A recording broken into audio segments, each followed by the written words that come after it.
Olá, querido amigo que tem nos acompanhado aí no canal sobre as lições da Escola Sabatina. Estamos dessa vez ainda estudando a lição sobre Isaías e hoje a lição número 10. Temos hoje um pastor aqui de uma igreja central de Campo Mourão e vai ser uma alegria. Hoje ele vai explanar a lição para nós. Eu quero pedir que ele se apresente melhor a cada um de vocês aí, amigos que estão em casa assistindo hoje essa lição da Escola Sabatina número 10. Por favor, pastor. Robson, é muito bom estarmos juntos para compartilhar o estudo da lição dessa semana e mais ainda, poder levá-la ao seu coração. Meu nome é Álvaro, sou pastor da Igreja Central de Campo Mourão. Tenho alegria em chegar à cidade, estou morando há pouco tempo aqui, conhecendo a cidade, as igrejas, o povo, e estou muito encantado com tudo que tenho visto. Então, é uma alegria para mim poder participar desta hora e aqui de Campo Mourão levando a palavra de Deus. Deus seja louvado, pastor. Amém. Vamos orar pelo estudo da lição, pastor? Vamos sim. Bondoso Deus e Pai eterno que está no céu, queremos te pedir uma bênção especial sobre o pastor que vai explanar a lição aqui da Escola Sabatina número 10. Que teu Espírito Santo possa ungir seus lábios e que tudo que ele falar, ele possa lembrar daquilo que estudou, que ele possa ser usado pelo teu Espírito Santo para tocar o coração daquele que estiver assistindo ou daquela pessoa que necessita ouvir uma mensagem como essa da palavra de Deus a respeito da lição número 10 da Escola Sabatina. Nos abençoa, Senhor, nesse processo e que o Senhor esteja conosco agora, em nome de Jesus. Amém. Amém. Muito bem, pastor. O título da lição, Fazendo o Impensável. É um título intrigante, pastor. E logo no texto aqui, temos um verso. Mas ele foi transpassado por causa das nossas transgressões e esmagado por causa das nossas iniquidades. O castigo que nos traz a paz estava sobre ele, e pelas nossas feridas fomos sarados. O verso para memorizar dessa lição, Isaías 53, verso 5. Mas, pastor, eu deixo o senhor à vontade e deixo com uma pergunta já. O que a gente pode entender e podemos dizer sobre esse chinês que se dizia cristão nessa história aqui, pastor? Fique à vontade. Por onde o senhor quiser começar? Eu acho que eu vou começar mencionando a respeito do livro de Isaías. Claro. Nós estamos estudando o livro de Isaías nesse trimestre, todo ele, capítulo a capítulo. Sim. E me chama a atenção que à medida que a gente vai avançando, tem coisas que a gente conhece e tem coisas do livro de Isaías que é surpresa, novidade para nós. Eu anotei duas coisas sobre o livro de Isaías, em especial, que é uma Bíblia em miniatura. Sim. E se a gente for fazer relação com a Bíblia e o livro de Isaías, nós vamos perceber que isso tem tudo a ver.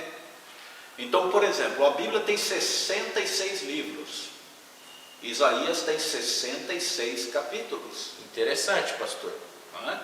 Outro ponto. O Antigo Testamento, ele tem 39 livros e o Novo Testamento 27. O livro de Isaías, praticamente, ele é dividido na primeira parte e na segunda parte. A primeira parte vai até o capítulo 39. Sim. E a segunda parte vai do capítulo 40 até o final, 27 capítulos. Muito curioso. Não é? A ênfase da primeira parte do livro de Isaías é justiça. Deus exercendo justiça sobre os povos da região. Na segunda parte, que é a partir do capítulo 40, é Deus agindo com misericórdia, com paciência, levando o povo a uma entrega e diferença de vida do povo judeu. Sim. Então, a justiça e a misericórdia equilibradas, exatamente procurando fazer com que a gente veja que o livro de Isaías é um evangelho em miniatura. É uma pequena história da vida de Cristo dentro do Antigo Testamento. Isso é muito legal. Agora, sobre o chinês que você falou, o missionário, esse homem também me chamou a atenção aqui pela história, pela narrativa, né? Que ele agora faz um trabalho especial com os escravos pelo período de 5 anos e converte aproximadamente, levando a Jesus, né, 200 pessoas aceitando como Salvador e Senhor. Um chinês, cristão missionário. E isso aqui então nos faz pensar como é que alguém que fez um sacrifício como este chinês, podemos entender isso diante do sacrifício de Jesus. Sim. Então, uma introdução muito bacana com a história do chinês aqui. Entregou ali parte da sua vida em prol de algo maior, né? Exatamente, e é muito legal isso. Tá bom. Pastor, tem alguma coisa que o senhor gostaria de comentar sobre sábado? Podemos avançar para domingo? Podemos tocar sim. Ok. Domingo, a difícil verdade de Isaías. Aqui eu separei uma pergunta com relação a Isaías 50, do verso 4 ao 10. Como Isaías vê Jesus? Então você veja, pelo que eu comentei agora no início, tem tudo a ver mesmo, né? Sim. O livro de Isaías é uma história de Cristo contada de outra forma, no Antigo Testamento. Sim. Só que o profeta, nos dias em que ele escreve, ele não tinha conhecimento de tantos detalhes a respeito da vida de Cristo, porque ele viveu cerca de 700 anos antes. Não é? Mas Deus foi iluminando o profeta, dando a ele conhecimento, informações que ele foi registrando ao longo do livro. Então é bom a gente entender que o profeta revelou a mensagem de Deus em etapas, passo a passo, devagar, não é? Então cada capítulo traz uma informação diferente. Se a gente for lá no capítulo 7, aparece a mãe do Messias, e depois o capítulo 14, o nascimento, e assim vai indo ao longo do livro até o seu final, quando então é a transformação do reino do Messias. Fantástico. É fantástico isso. Muito bom. Pastor, mais uma perguntinha. O que dizer da fala, salvou a muitos, mas não conseguiu salvar a si mesmo? Bom, essa frase a gente encontra lá no Evangelho de Lucas, né? Quando Jesus estava crucificado e os próprios soldados romanos e aqueles que passavam por ali olhavam, viam, criticavam. Sim. E como Jesus pregava o Evangelho do Reino, nossa, coitado, né? Levou tantos para o Evangelho e ele mesmo não se colocou no Evangelho. Essa era a crítica, né? Então, isto me faz ver um Messias sofredor. Sofredor, incompreendido. E relatado pelo profeta, né? E relatado pelo profeta 700 anos antes. Isso é que é interessante. 700 anos antes, pastor. É inimaginável, né? Isso. Como que Deus revela com exatidão, 700 anos antes, aquilo que vai acontecer certinho. É isso mesmo. Impressionante. Muito poderoso. Pastor, antes de passarmos para segunda-feira, o senhor tem algum ponto de domingo que acha interessante mencionar? Não, eu acho que é isso aí. Podemos a avançar? síntese do domingo é essa. Claro. Avançando para segunda-feira, o título de segunda-feira, o poema, o servo sofredor. Parece que, se eu estiver enganado, por favor me corrija, pastor, parece que o capítulo 52 e o capítulo 53 é escrito numa forma poética. Seria isso mesmo? É isso mesmo, um cântico. É um cântico. É um cântico. E interessante que nesse mesmo título nós podemos transformar numa pergunta, né? Parece que o capítulo 52, verso 13, está pondo Jesus como servo. E o capítulo 53, verso 12, pondo Jesus como sofredor. Comenta um pouco sobre isso, pastor. Eu posso ver o capítulo 52 e o 53 como uma canção, uma poesia. Inclusive, esses dois capítulos, depois nas sinagogas, eles eram mencionados, nunca atribuídos a Jesus. Sim. Eles eram mencionados as frases, as estrofes que exaltavam o Messias. Sim. As partes que diziam do sofrimento, eles suprimiam. Não é? Mas o capítulo 52 e 3, que fala a respeito é uma canção e fala a respeito do sofrimento do Messias, é que nós vamos ver que à medida que o livro vai avançando, Robson, Sim. desde o início, vai chegando, parece que o 52 ou 53 joga o Messias lá no buraco, Sim. num sofrimento extremo. Sim. Como que aquele que o livro todo vem mencionando, chega no 52, 53 e joga no buraco? A gente lembra logo do verso da lição, né? Esmagado, moído, transpassado. Como que isso pode acontecer? É porque nós temos que entender o sacrifício de Jesus. Quando eu entendo o objetivo do sacrifício de Jesus, esse poema de um servo sofredor tem todo o sentido. Entendi. Então o capítulo 52 e o capítulo 53 são relacionados, muito íntimos. Eu até diria o seguinte, eu não saberia te afirmar com certeza, mas aqui a estrutura como foi montada na lição pode ser que eles compunham um só capítulo. Entendi. Uma só canção. Entendi. Mas depois, quando foi dividido por capítulos, foi o próprio homem que dividiu isso, para ficar fácil. E é verdade, na antiguidade, os estudos antigos eram em rolos, não tinha esse negócio de capítulo, versículo, né? Então, o homem mesmo pode ser uma canção só. Sim. Que apresenta o Messias sofrendo, em extrema angústia. Mas por que isso?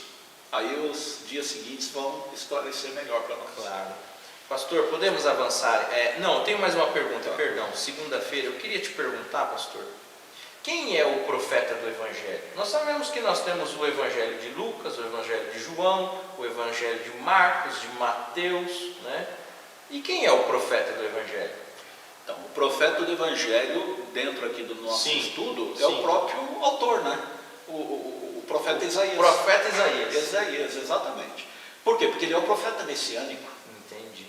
Ele é o que fala de Jesus. Eu até acho que se nós arrancássemos o livro de Isaías do Antigo Testamento, a missão de Cristo ficaria muito sem entendermos. Ficaria difícil o cumprimento dele ficaria difícil de encontrar as provas, né? Exatamente.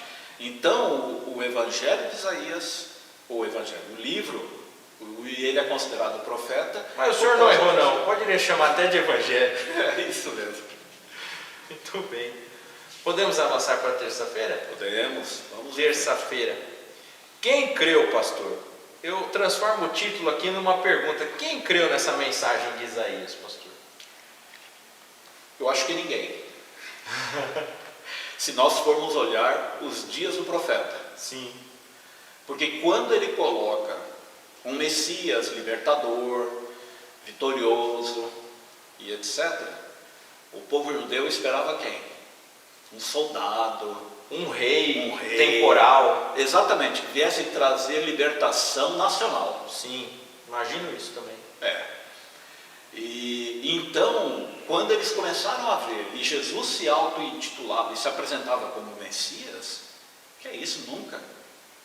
E tanto que levaram à morte. Que negócio é esse dele ser o ungido e não salvar a nação, e não restabelecer a nação, e não trazer riqueza? Então, Robson, se nós formos olhar para o tempo do profeta, nem no tempo do profeta teve gente que acreditou quando ele disse que o povo iria ser restaurado de Babilônia.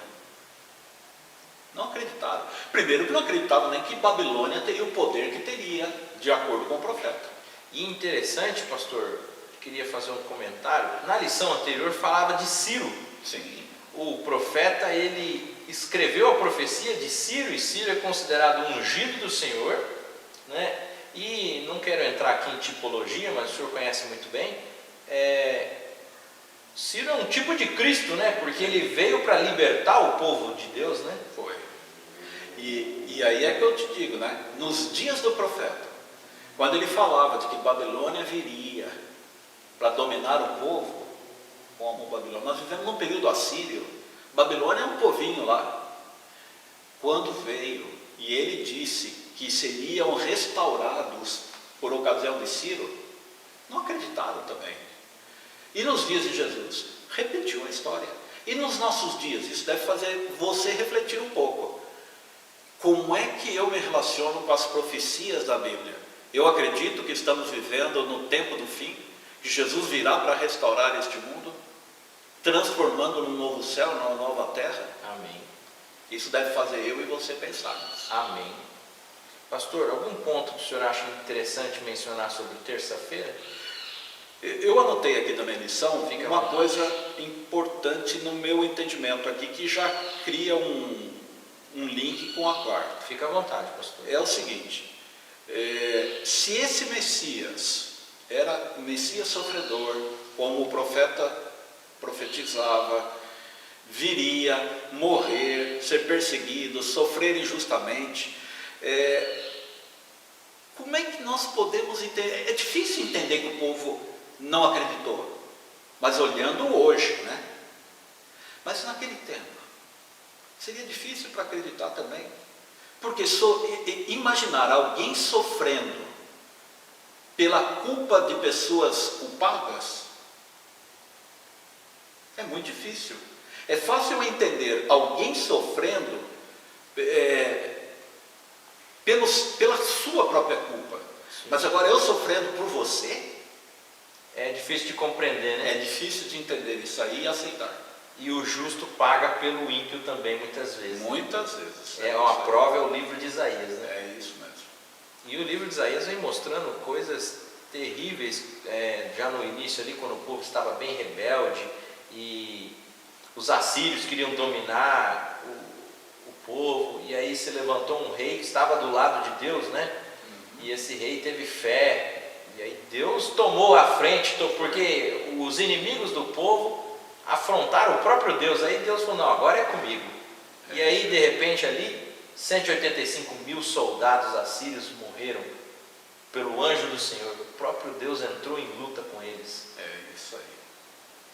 Então a gente precisa olhar a história, e isso é muito importante, né? Olhar a história não com a lente do dia em que eu vivo. Eu tenho que olhar a história com a lente do tempo em que a história está sendo relatada. E aí eu começo a entender por que a incredulidade, Sim. a falta de fé, ou então quem creu, como que foi acreditar. Sim. E hoje eu tenho que também caminhar pelo mesmo caminho. Sim. Mais algum ponto que o senhor acha importante de terça? Por enquanto eu acho que é isso aí mesmo. Podemos avançar. Avancemos. Quarta, os inalcançáveis somos nós. Nós somos realmente inalcançáveis, pastor? E a pergunta que eu separo, né? São duas praticamente agora, né? Por que Cristo foi feito maldição? Né? Porque o profeta ele profetiza de Cristo, né? Por que ele foi feito maldição? Isso, Robson, pessoas que leem a Bíblia, eventualmente têm dificuldade em entender. Sim. E até mesmo quem lê a Bíblia um pouco mais também. Por quê? Porque a Bíblia diz aqui pelo profeta que foi feito maldição. Sim. Aí a pessoa se assusta. Como, né? Nós temos que olhar primeiro a natureza do pecado. Sim. Quando eu olho a natureza do pecado e me reporto ao Jardim do Éden, eu vou entender que lá no Jardim do Éden, Adão e Eva tiveram que sair, não é porque foram castigados por Deus, é porque agora eles estavam impossibilitados de dar continuidade ao pecado. E para não dar continuidade ao pecado, tiveram que deixar o jardim e não comer mais do fruto da vida. A malignidade do pecado, ela agride a natureza do homem, de uma tal maneira que agora você se torna propenso ao mal naturalmente. Você, para fazer maldade, não precisa se esforçar. Você precisa se esforçar para não fazer o mal. Isso está no meu coração, está no seu. Isso mesmo. Está nos todos. E pastor, com essa natureza pecaminosa que o senhor descreveu que nós temos, nós somos inalcançáveis? Então, a malignidade do pecado cria isso. E agora então, ela me torna independente. Por quê? Porque eu sei o que eu quero, o que eu como, onde eu vou. Ninguém deve dizer para mim o que eu devo fazer. Sim. Então eu me coloco numa situação que nem Deus eu quero saber a opinião dele. Aham. E à medida que isso acontece, eu acabo ficando longe de Deus de uma tal maneira que Ele não poderia me alcançar porque eu não quero. Mas o amor de Deus é tão grande, é tão profundo, altura, profundidade, largura, como diz Paulo, que mesmo eu não querendo, Ele vai ao meu encontro para me alcançar. E por intermédio de Jesus, que se fez maldição, aí vem a tua pergunta, Sim. que se fez maldição, que aceitou no seu corpo, na sua natureza, o pecado, Sim. para entender esse meu distanciamento dele. Sim.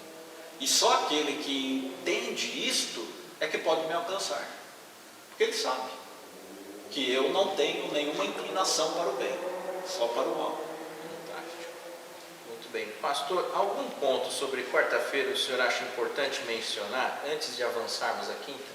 Eu acho que um ponto importante está no rodapé da parte de quarta-feira, uma pergunta Ok. que eu grifei aqui. O que é a entrega de Jesus por nós, mesmo a um custo tão elevado, revela sobre o amor dele por mim? Eu acho que deve fazer você pensar um pouco, a ponto de Deus pagar um preço tão grande, que foi entregar o próprio Filho. Por que Ele pagou esse preço tão grande? Porque o pecado tem um custo muito grande. Não poderia ser o sacrifício de um anjo qualquer do céu. Tinha que ser o sacrifício do próprio Filho de Deus, do próprio Deus. Então, esse pagamento tinha que ser proporcional ao custo do pecado. Sim.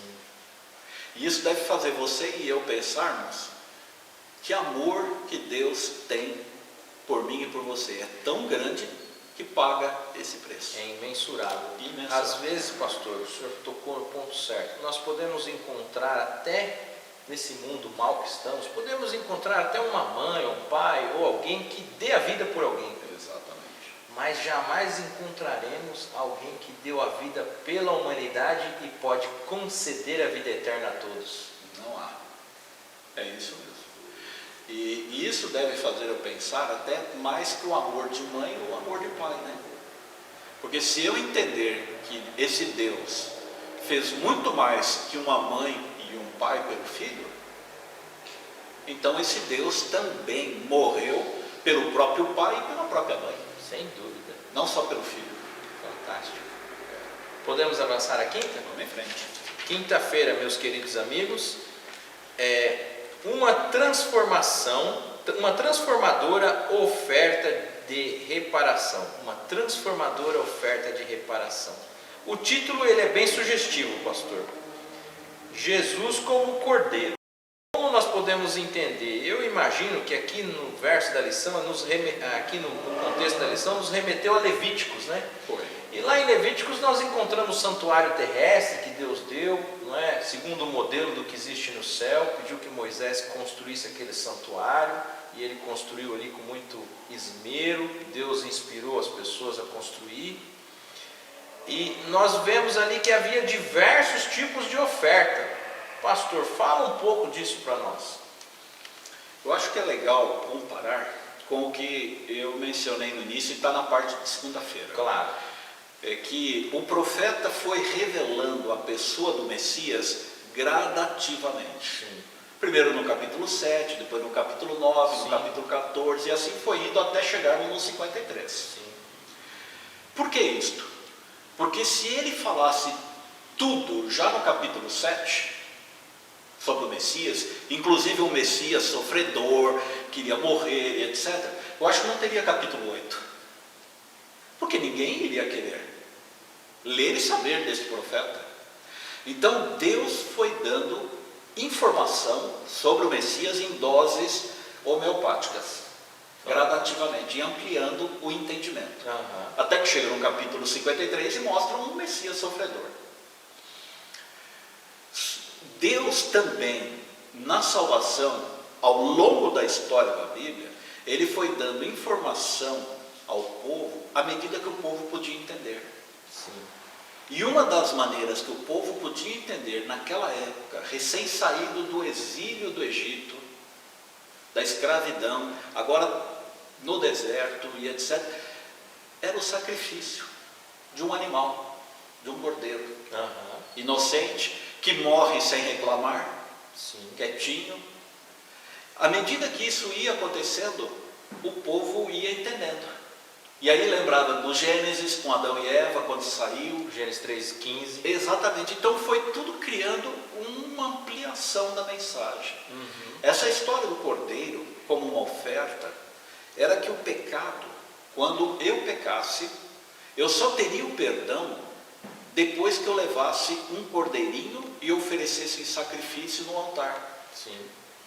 Ao fazer isto, o meu pecado estava perdoado e eu estava pronto para prosseguir minha vida com o coração aliviado. Então a Bíblia apresenta uma oferta de reparação transformadora também em Cristo. Cristo foi uma oferta por mim, para que eu pudesse ter esperança, pudesse ter transformação de vida, expectativa de uma vida diferente depois do pecado, porque eu fui perdoado. E essa possibilidade do sacrifício e tudo que era realizado pelo período do povo de Israel, em Jesus, no Novo Testamento, deixou de ter validade. Por quê? Porque aí nós temos o próprio Filho de Deus, que foi oferecido numa cruz, morrer. Você percebe a relação, né? Essa relação, ela é muito boa para nós entendermos toda a história do Antigo Testamento. Sim. E quando eu vejo em Isaías 53, Jesus como uma oferta de sacrifício, eu vou entendendo isso também. A progressão e o perdão que vem ao meu coração por meio disto. Maravilhoso.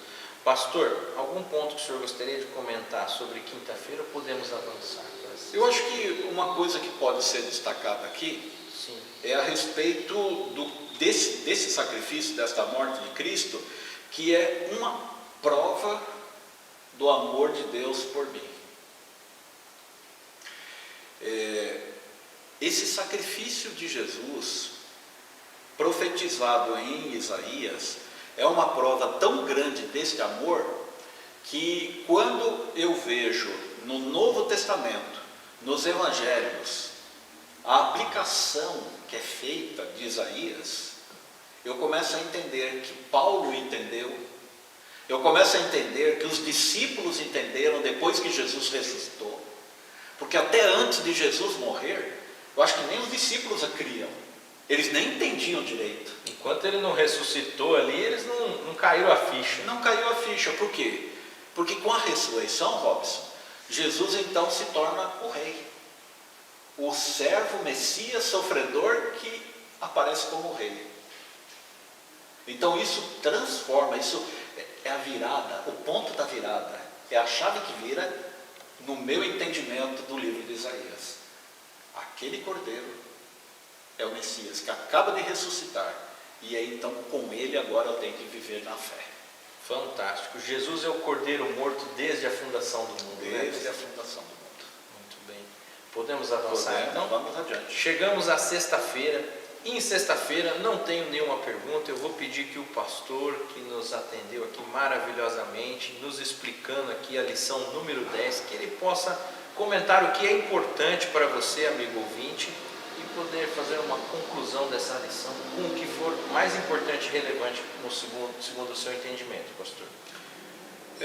A parte de sexta-feira tem aqui, Robson, a introdução do ponto da lei, né? E a lei é um ponto controvertido no meio evangélico. E alguns até não entendem como que nós adventistas observamos a lei de Deus ainda toda. Por que isto? O nosso guia, que é a nossa lição, diz que a lei é a confirmação de que Jesus precisava morrer. Sim. Por que ele precisava morrer? Por quê? Porque o pecado estava instalado. Sim. E a lei diz que o salário do pecado é a morte. É a morte, não tem perdão para o pecado. Não tem perdão. Como o preço da lei seria pago se não fosse através da morte. Adão experimentou isto, Eva experimentou isso, os patriarcas experimentaram a morte. Mas diz a Bíblia que todos experimentaram a morte na fé, na esperança, na certeza futura de que aquele cordeiro sacrificado seria o preço pago da morte do pecado. Quando Jesus veio, morre na cruz, isso é o pagamento da lei, porque ela tinha que ser cumprida. E quando ele não morre por ele morre por você, por mim, Amém. por cada um, abrindo a porta da esperança, de fé, de confiança, de certeza, de que os meus pecados, por maiores que sejam, foram pagos. A morte de Cristo quitou esta culpa, esse pecado, e agora eu posso viver na fé e na esperança. Amém. Por causa da lei. Porque se eu e você hoje vivemos sem lei, então a gente pode dar um jeitinho aqui, pode dar um jeitinho ali. Jesus talvez não precisasse morrer, coitadinho. Verdade, coitadinho, né? Não é? Se a lei está... Não, para que ele veio? Nós vamos ajustar a lei. Vamos ajustar. E falar em ajustar a lei, a gente tem visto isso esses dias aí em alguns lugares de Brasília e tal, né? Vamos acomodar a lei. Vamos acomodar a lei. E não. A lei diz que o salário do pecado é a morte. Isso começou desde Adão. De lá para cá, o salário do pecado é a morte para mim e para você. Mas em Jesus, eu não preciso pagar esse preço. Aquele que ainda vem a morrer, crendo em Cristo, viverá. Amém. Por causa do Cordeiro. Amém. Esse cordeiro que é Jesus é poderoso, pastor. Muito poderoso. Bem, amigo ouvinte, chegamos ao final do estudo da lição número 10. É um livro extremamente complexo, extremamente interessante de estudar. E eu quero pedir nesse momento que o nosso querido amigo pastor dirija uma oração especial a você que está aí assistindo, que tropeçou no link aí no Facebook, no próprio YouTube, através de um compartilhamento, que essa oração é especial a você. Se você tem algum problema, alguma dificuldade, lembre-se, esse Cordeiro que é Jesus morreu por nós. Eu peço que o pastor dirija uma oração especial a você, querido amigo ouvinte. Vamos orar então. Senhor, nosso amado Deus, Amém. a nossa satisfação ao abrir a Bíblia e encontrar esperança no Cordeiro de Deus, nesse servo sofredor que Amém. trouxe esperança a todos nós, Amém. louvamos o Teu nome, Cristo. Amém. Mais ainda, Pai, porque o Senhor já prometeu isto, havia prometido isso desde o Éden. Amém. Depois ratificou isto através dos profetas, no próprio Jesus, nos evangelhos, e hoje eu e tantos outros vivemos debaixo dessa esperança. Amém. Que este Cordeiro de Deus, que é o servo sofredor do livro de Isaías, Amém. possa ser a nossa garantia de um dia sermos libertados por completo do pecado. Amém. Abençoa o nosso amigo, nosso irmão que acompanha, dê a ele a tua paz, a tua bênção, em nome de Jesus Cristo. Amém, Senhor. Amém. Amém.